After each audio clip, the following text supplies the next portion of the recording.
I never thought I'd come face to face with my own end on a night that started so ordinary. But I'll never forget the look of those dark floodwaters rising around me, ready to swallow me whole. The water was up to my waist before I even realized my car was floating. I tried to scream for help, but the roar of the storm drowned out my voice. In seconds, my car door gave way, and a wall of water slammed into me.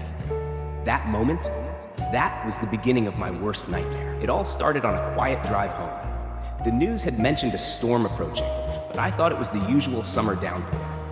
By the time I hit the back road, thunder boomed overhead. The rain fell harder than I'd ever seen. I remember thinking, this is bad, but I just wanted to get home. Then my phone buzzed with a flash flood warning, but I was already too far in, too far from safety. The road ahead looked more like a shallow creek. The next thing I knew, the tires lost traction and my car slid sideways. I felt the car lurch, like a toy boat caught in a current. Water seeped in through the doors, swirling around my legs. It all happened so fast. I tried to open the door, but the force of the flood outside pinned it shut. That's when the windows cracked. One of them shattered in a spray of glass. Brown, debris-filled water gushed over me. The seatbelt I'd worn so carefully now felt like a trap. I fumbled for the latch and finally freed myself, but the current yanked me out of the window. The flood carried me like a rag doll.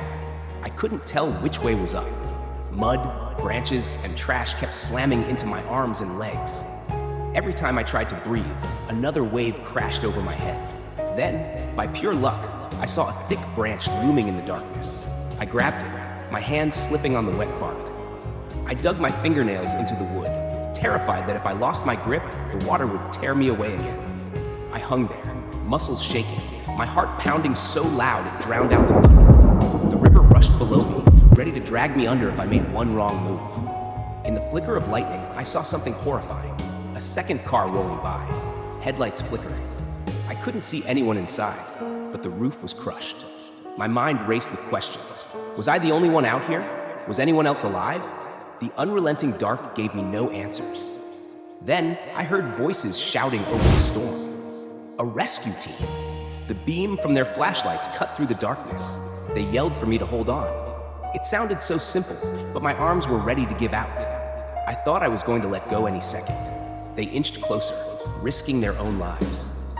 When the rope finally reached me, I almost dropped it from exhaustion. I can still feel the fire in my arms as I gripped that rope.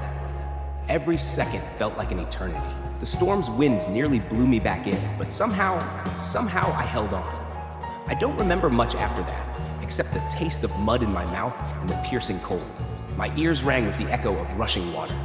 I survived that night, but sometimes I wish I could forget it.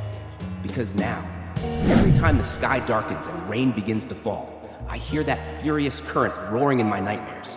And I remember how close I came to becoming just another face lost in the flood. Have you ever experienced something like this? Let me know in the comments. Don't forget to like, subscribe, and hit the bell for more terrifying stories. And remember, some nightmares don't end when you wake up.